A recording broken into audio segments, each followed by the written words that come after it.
And here we are with another video here in Chapter 13. Everything's coming together really well. I visited the novelist apartment again. You'll remember her from like Chapter 3. I'm hoping to be able to do something about this mistaken identity kidnapping.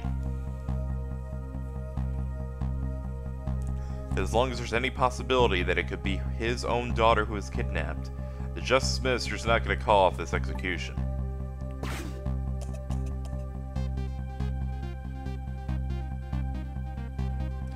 The key to dispelling Minister's doubts is now in bed coughing. Need to use my powers to fix that.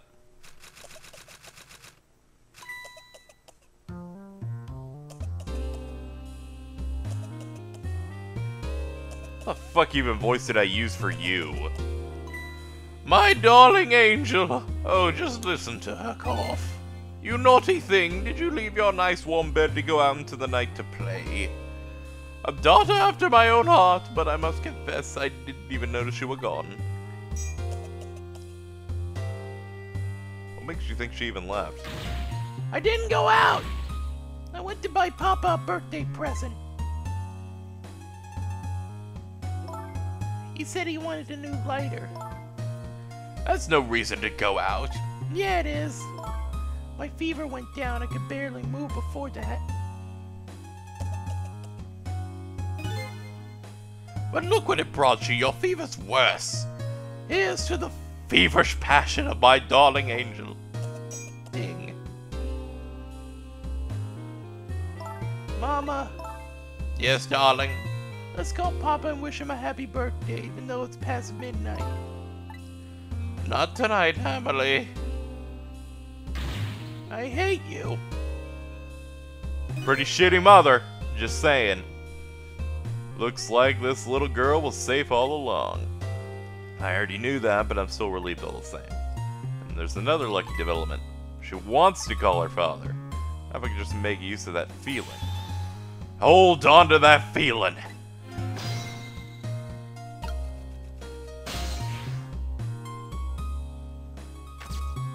It's good to know that I'm stuck!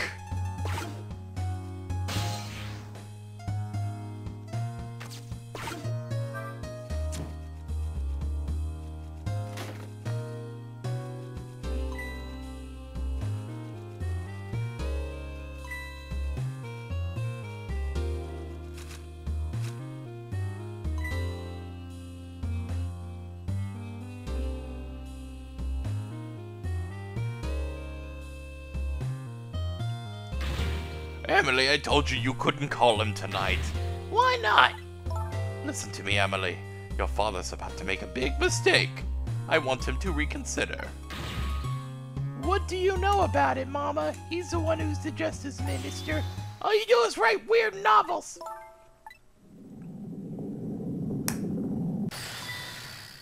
Hey, her hair bloomed.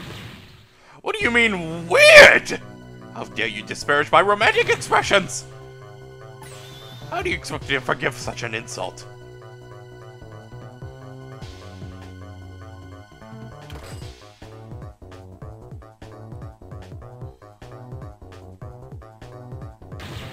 I hate you! I know!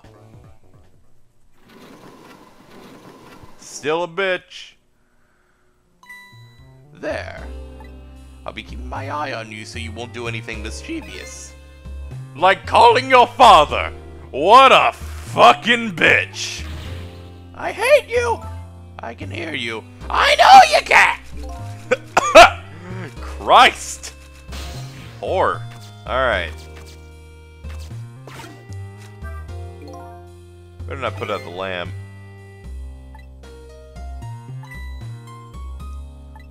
Try to keep the mother out of the way.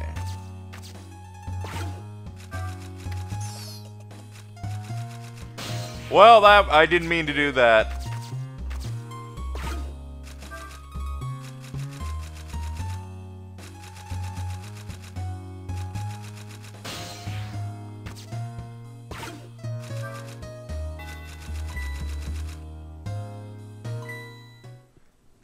Well, well, having a good time, are we, little rodent? well, I'm having a good time, you know? It's like no big deal. Sweet dreams. What happened? Did you fancy the vintage? My whisk-good friend. Real talk, I'm just gonna alter her voice as I see fit. I'll just say she has a disorder. Hey, let's celebrate. Turn.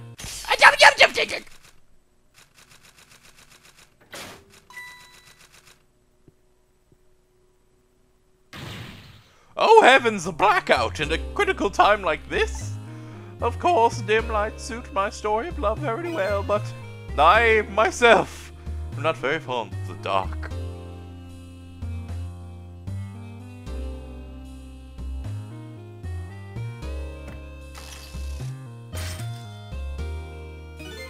The chandelier just narrowly missed the back of my head. I love the thrill of romance, but I don't see these kinds of thrills, thank you.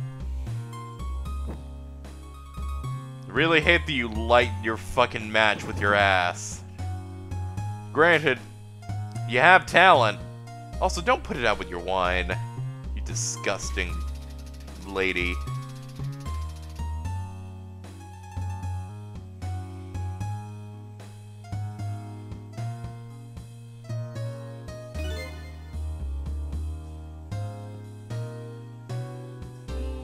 Alright. Ah, what a wonderful atmosphere, perfect for the clandestine meeting in the dusky twilight. You are...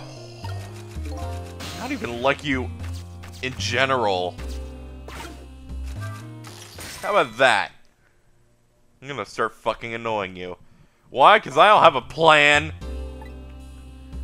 I just plan to be a douche. Take that, lady.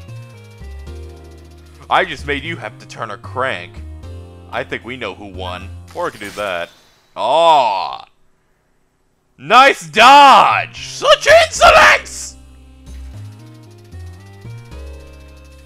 You think you can stop me, bitch? Take it! Oh!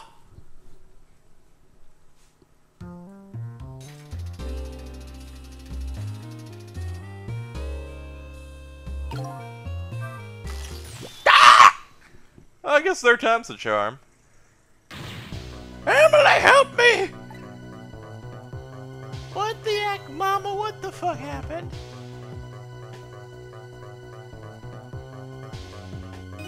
Sorry, too dizzy. I'm afraid I can't help you. Oh, here's to the weakness of my darling angel.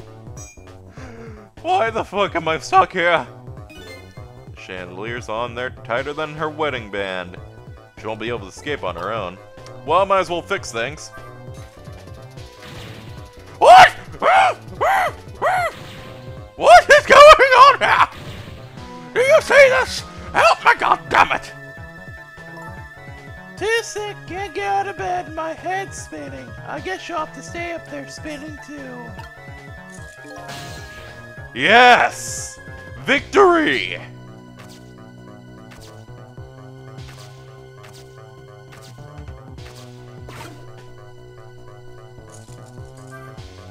Looks like the lady won't be going anywhere for a while.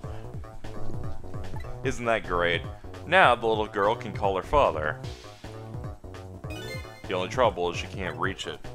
I guess I'll just have to deliver it to her. Free shipping! The angle of those candles, I saw something similar recently, didn't I? And thus they've told us how to solve the puzzle. Probably. Let's see. Hot! Hot! Hot! Hot! Hot! Hot! Hot! Not gonna lie, that was pretty great.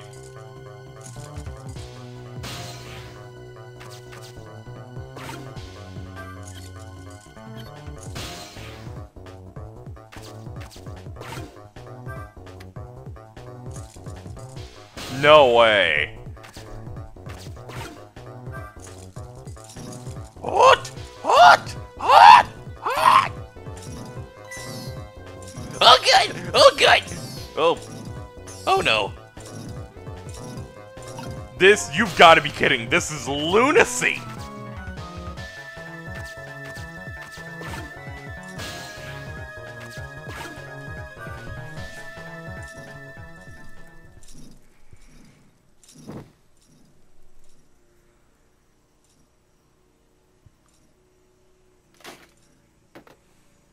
Victory! Ah, damn it! Mama! What in the world is going on here?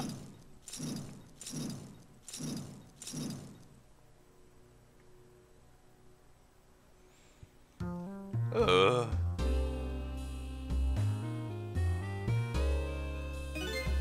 goody! Excuse me, I'm gonna go call Papa. It'll be a minute. 1-800-588-2300. Ah! Don't you dare! I won't have it, damn it! Oh, you'll have it. Papa, what's up? Go! Emily, is that you? Of course it is, silly. What did you think? But I heard they said you were. Never mind, nothing. Silly Papa. Happy birthday! Birthday, alright. It was my birthday today, wasn't it? Sorry we couldn't celebrate tonight. Thanks to mean old Mama. Oh, dude. Oh, your mean old mama, I mean your mother. What is she up to right now? Well, she's certainly up, alright. My stubborn mother is kind of tied up at the moment. Get me down! She needs to be taught a lesson for causing you trouble. No, Emily. I'm the one who was wrong. Huh? Could you tell your mother I'm sorry? What do you have to be sorry about?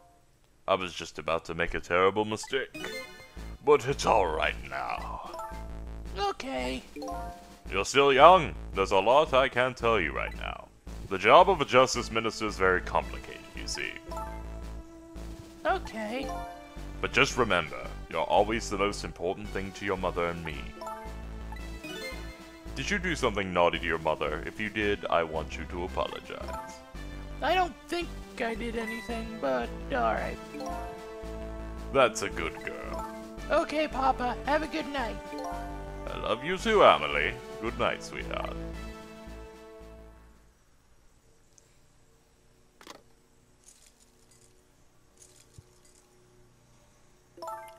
Mama, I'm sorry.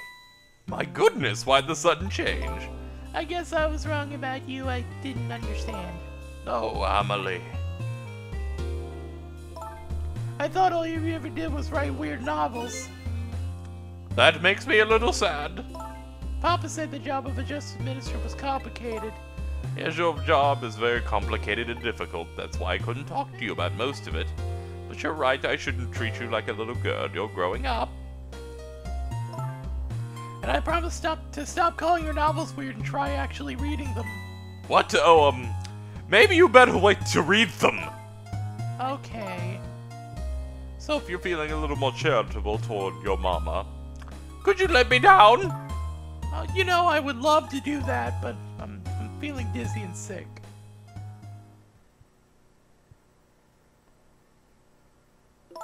Tonight, on the holiest of nights, my deadline. It looks like the only thing pressing on me will be this chandelier. Here's to Papa and Mama's darling angel.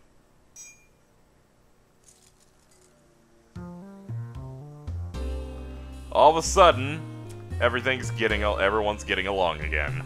It was such an abrupt change. Is this what family's all about? I hope it's not. This family sucks except the dad, because the dad's amazing. And also kind of kooky. In any case, this situation has changed dramatically now. I just hope the mysteries of me can be cleared up as quickly as the furrows on the minister's brow. I don't know where Camila is, but at least now the Justice Minister's doubts are dispelled. I think I'll go back to his office where everyone's waiting for the prison van.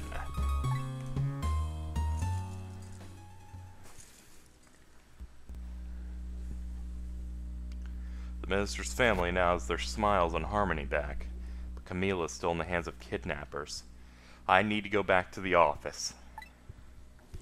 Just another day at the office.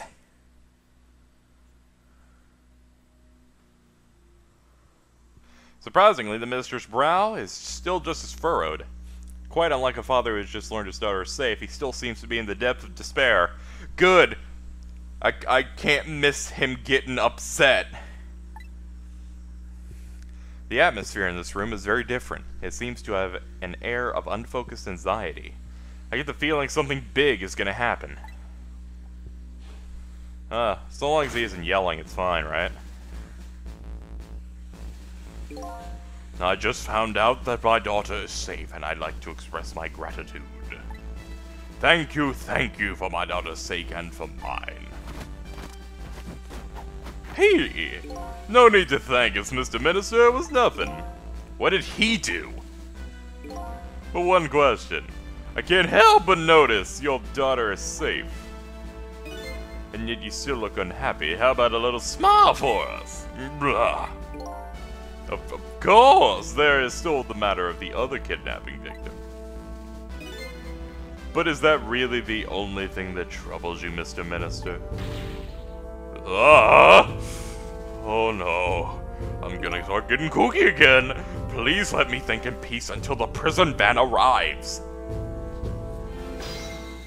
I'm not letting you think in peace. We're talking. We are talking, sir.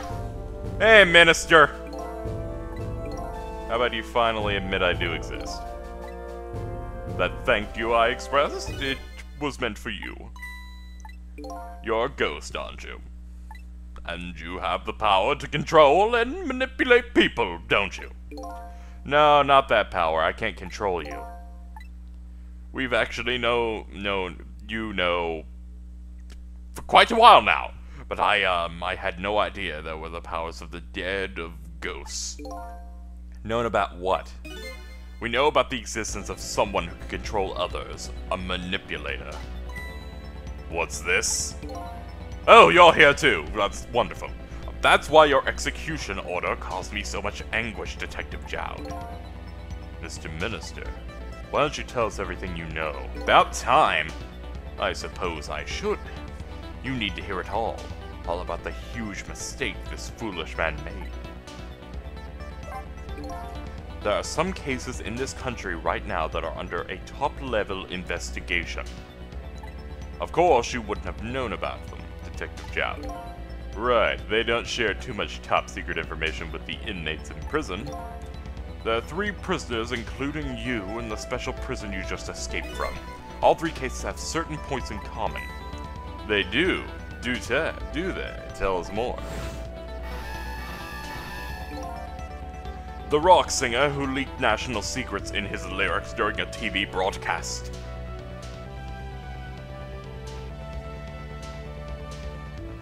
The curry-loving fellow who took the chief commissioner hostage in the Metro Police Department.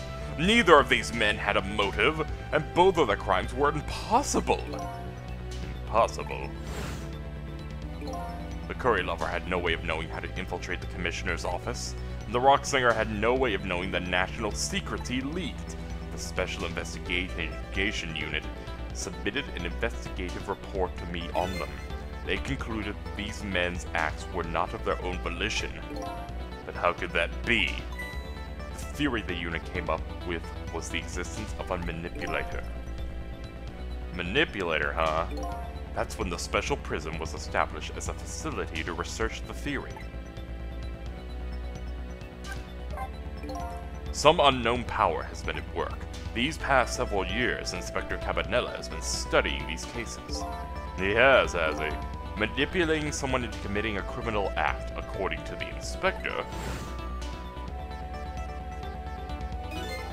The first case of a kind was a locked room murder involving our nation's best detective. Are you trying to say I was manipulated into shooting Alma? I appreciate the theory, unfortunately. I don't recall being controlled by anyone. It's just not possible to manipulate another's behavior like that. My powers certainly don't work on living creatures. That's what I thought when I first heard the theory as well. However, I was seriously mistaken, and it proved to be a big mistake. What?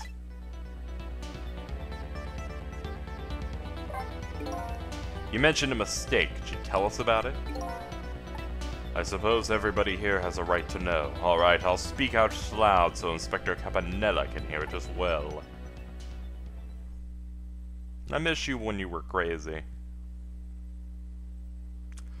Ahem. There's something I'd like the two of you to hear. It's about a mistake I've made. Inspector Campanella, when you first made that report about a manipulator, I'm afraid I didn't believe it at all. Impossible, I thought. Perfectly understandable, Mr. Minister. But I was wrong. That kind of power does exist. And I learned the truth of that firsthand. What's this? A month ago, I signed the order to carry out Detective Zhao's execution. That act was not of my volition. I was being controlled. What? You never told me about this!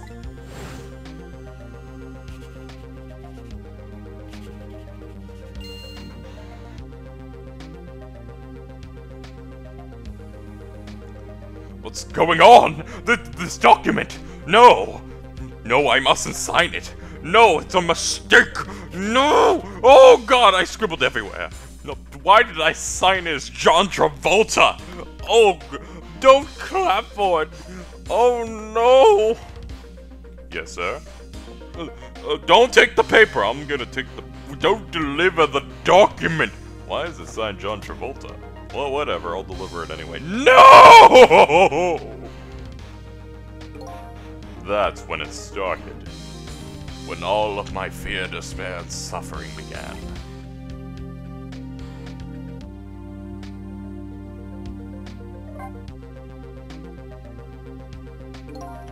At the time, I didn't even cross my mind that I'd been manipulated, and my memory of that event was only hazy at best. So the memory being manipulated doesn't clearly remain. Signing execution orders is part of a justice minister's job. At the time, I just thought my psyche was rebelling against the task.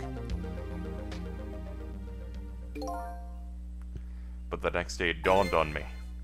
I remembered Inspector Campanella's report on the existence of a manipulator.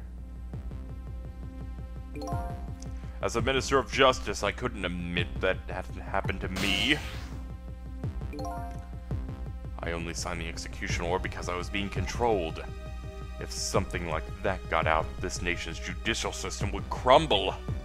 Besides, I had no evidence to present I'd actually been controlled. So in the end, I couldn't admit to anybody what had happened. I suppose, but it sounds like a bit of an excuse. You should have at least told us. I know I should have. I was running away from the problem.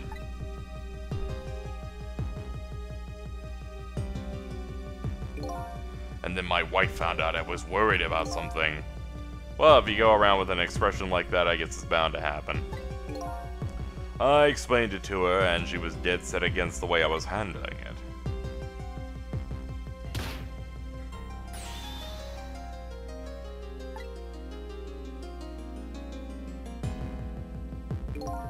And then, with the kidnapping tonight, even if he made a mistake, that's no reason to make him suffer and deny your daughter her father. Still an asshole. With it thrust under my nose like that, I could no longer deny my mistake. The kidnapping around. This manipulator comes upon us from somewhere unseen. That's why I've been keeping my distance from everyone. So that's why you've been telling people to stay back. So there's somebody else besides me with the powers of the dead. I'm fine with that. After all, I already knew about a certain desk lamp. The desk lamp's the killer! No, I don't think so. What I'm not fine with is the fact of the person who can control and manipulate living creatures. That's certainly not something I can do. Actually, different ghosts get different ghost tricks.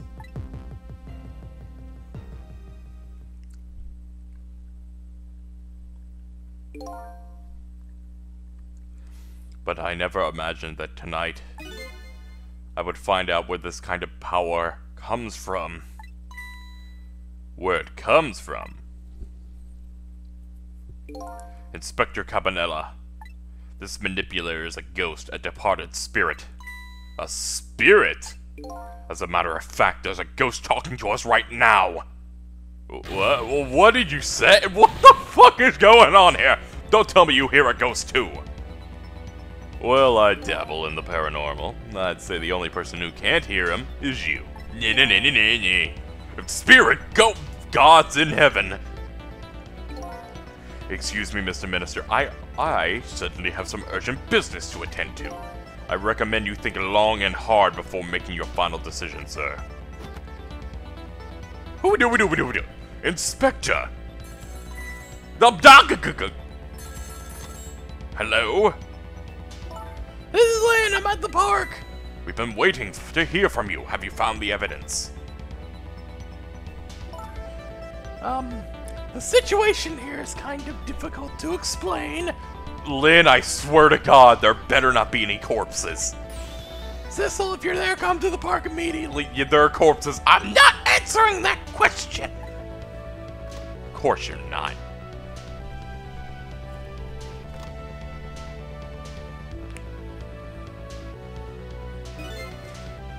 It looks like your help is needed, Cecil. Yeah, I guess so, huh?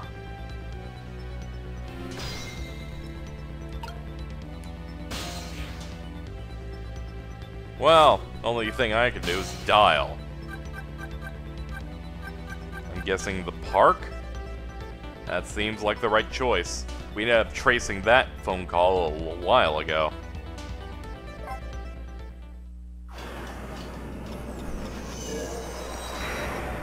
Everything's coming into view, guys. The game's winding down as we're learning all the secrets. Lynn calls and I oblige. I take off toward Temsic Park, the place where clearly something big is taking place. The Manipulator. The person whose very existence sheds new light on everything. Detective Jout's crime, the execution orders, and even my own death. Could it be? Could Lynn have been manipulated into shooting me? We'll leave that off for next time.